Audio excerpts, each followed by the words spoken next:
Another lovely day in the neighborhood, and yes, it's me. Hi. Anyway, yeah, I made a long response video to Professor Anton this morning. Sorry. And then he did a video talking about YouTube and how YouTube sucks and blah blah blah. And yes, whatever, fine. He's just, this whole idea is he just wants to be a preacher. He doesn't want anybody to stand up and say, hey, I think you're full of shit, sir. Yeah. So whatever. These people don't want to argue. They don't want to defend. They don't want to, they don't even want to debate, discuss. No, they just want to preach. So whatever. As to the pointlessness of the whole thing, who the hell knows where it all goes? Will people ever be interested? And that sort of relates to this Tranquil guy. I haven't listened to his video, but I read the description. And he's making the argument that, all this poo-poo talk, all this popping of the pink balloon isn't good for people. It makes them sad to have to accept reality. And, somehow the needs of the people that exist now are more important than the non-existent. Well, then you might as well just say that more directly and say the future is less important than the present. That's what you ought to just say. Just say it. You're willing to compromise the future's welfare for your welfare. And the point is these pink balloon chasers are dangerous.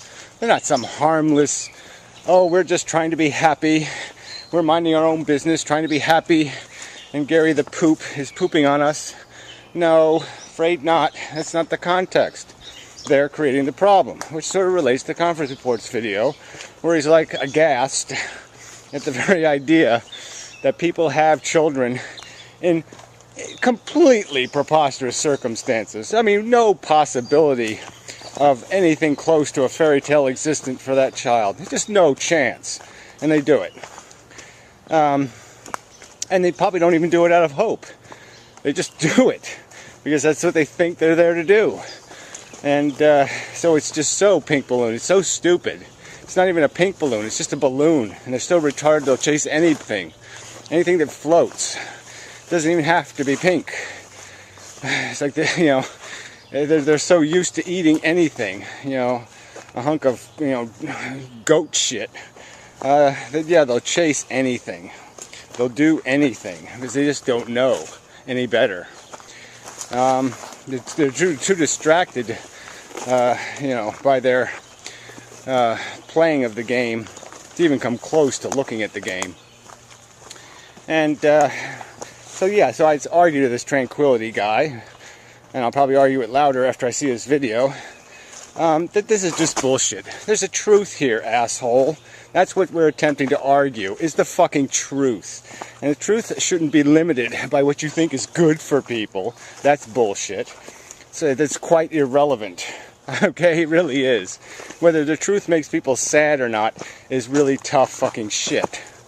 So if you have some argument to make that it's not a truth, that it's not a subject that needs clarification, the most important subject in the universe, what the fuck we're doing here, whether what we're doing makes any sense, whether it has any potential to be at all productive, or whether it has only downside risk, these are sort of important questions. And only a complete ignoramus would sit there and vacate the most important subject to sit there and talk about, how do we get people to have shoes that fit them properly? You want to worry about the symptoms of the world? That's your prerogative. Waste your life fixing symptoms. Yeah, my focus has always been causes. I don't give a fuck. Well, it's not that I don't give a fuck. Effects are to be prevented, not cured. That's how I've always approached life, and that's what we're coming down to Conference Report again. It's like, how do you account for these differences? People are committing behavior that, I knew at 7 years old was stupid. It was wrong. It was wrong to impose. I knew that. I knew it was wrong for me to take my toy truck and run it to the side of the neighbor's house or something. Or to run over their dog with it or something. I knew it was wrong. Just because, I wouldn't want somebody driving their, Barbie fun wagon over my truck. You know, so yeah, I mean, I got the do unto other thing. And maybe it's because I grew up with sisters, so I knew what the fucking position was. But whatever, it doesn't matter. Point is, I knew it. And it seems innate knowledge. It just seems so fundamentally understandable. And why should we even have to argue this? Why should we even have to defend the idea that people should be conscious of the impact of their behavior? And so now we have philosophers, educated people, arguing that the future doesn't exist yet, so we don't have to account to it. We have no obligation to it. I mean, what the sense? How do you make any sense out of that? So I can destroy something I know is going to exist, with all reasonable certainty. Unless the planet gets hit by a meteor, there's going to be people tomorrow. And that, but no, I should have the belief that I could completely trash this place. Just trash it. Fuck it, right the fuck over. Burn it down when I'm done with it. I could walk to this park, and when I'm done getting my jollies out of it, I can just burn it the fuck down. Because it's just about me. It's not about anything else. It's just stupid. How can fucking intelligent people make these kind of arguments? They're completely inane and nonsensical. So yeah, there's an obligation to those future. And now the question becomes, do you have some obligation when you're going to create people, you're going to create an experiment, to have some hope that the experiment's going to work out okay? To have some reasonable argument saying this makes sense. And I don't, how are you going to make that argument? When has the world seemed perfectly functional, streamlined, on a good course? I don't think it has for most of my life. I mean, not till since like 1969 might have been the peak moment for the human race. The Vietnam War was ending. We were landing on the fucking moon. Yeah, we were kicking fucking ass. We had this life thing. We had Disneyland. We had future visions of the future, and all kinds of shit was going to happen, and things were going to get, automatized and cleaned up, and yeah, it's going to be really kick-ass. And then by like 1974, the whole thing was over. Everybody was in polyester. There's fakery everywhere. Everybody lost their soul. And we malaised. Yeah, dismally malaised. And by 1980, our cars were little square boxes. Everything had lost its character. And Ronald Reagan was drawing crayon drawings, telling us how everything's going to be okay in Shiny City, because he was going to give the rich people the money to float our boat. Yeah, somehow the rich people were going to make our boats float. Oh, fuck. Yeah, so where in those decades would I find cause to bring a new person into this world? Where I'd find reason to think there was some reasonable prospect he wasn't going to end up on Prozac, or an alcoholic, or a drug addict, or some kind of fatalist loony living in his bomb shelter in Iowa.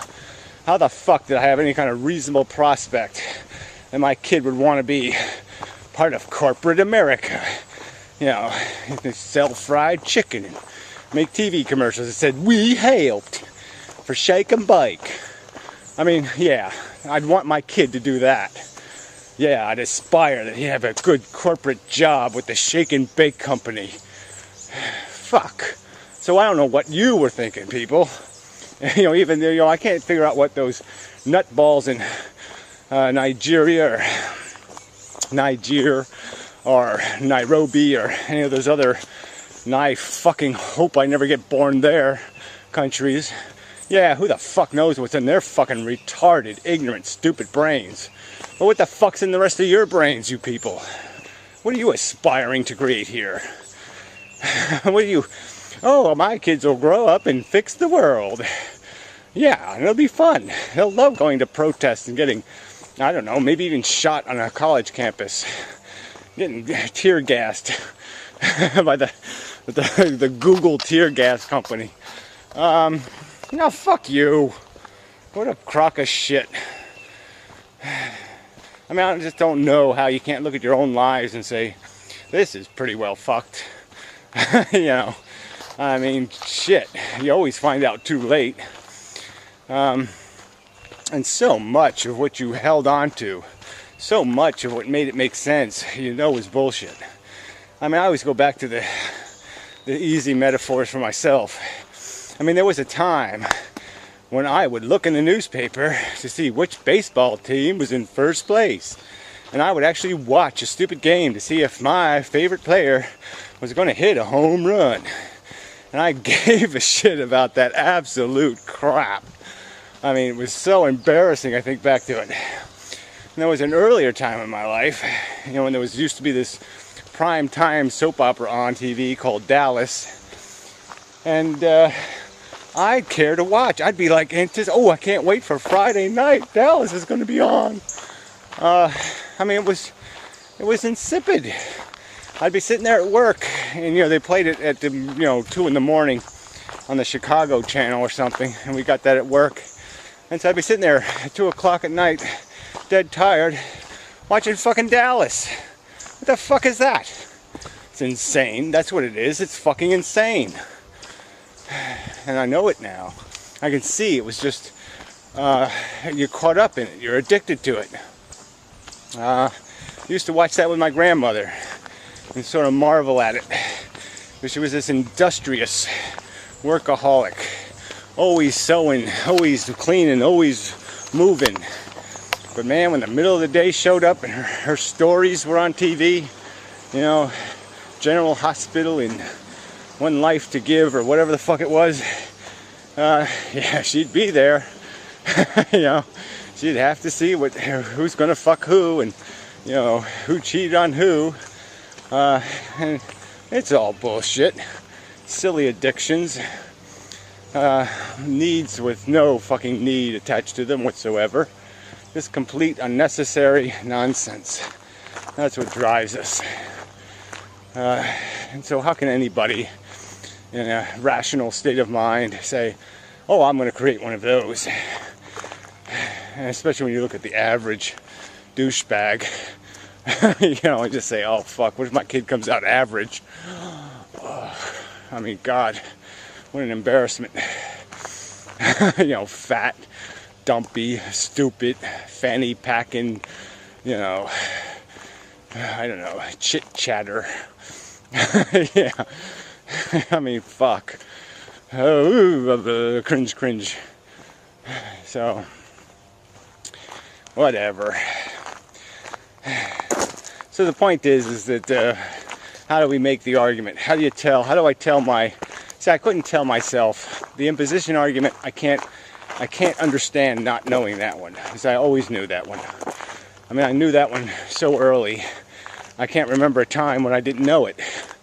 I mean, the only time I didn't know it was when I didn't even know what dirt was. You have to go way the fuck back. So yeah, I can't imagine transitioning. Because I never had to transition. But the addiction argument, that's one that can sort of be made, I think. Because I think somebody could have explained to me, hey Gary, you know what you're going through right now with this whole Dallas thing or this baseball thing?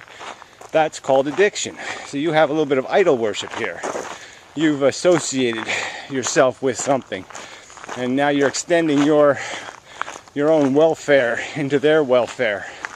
And but it's complete bullshit psychology. This is completely irrelevant mush.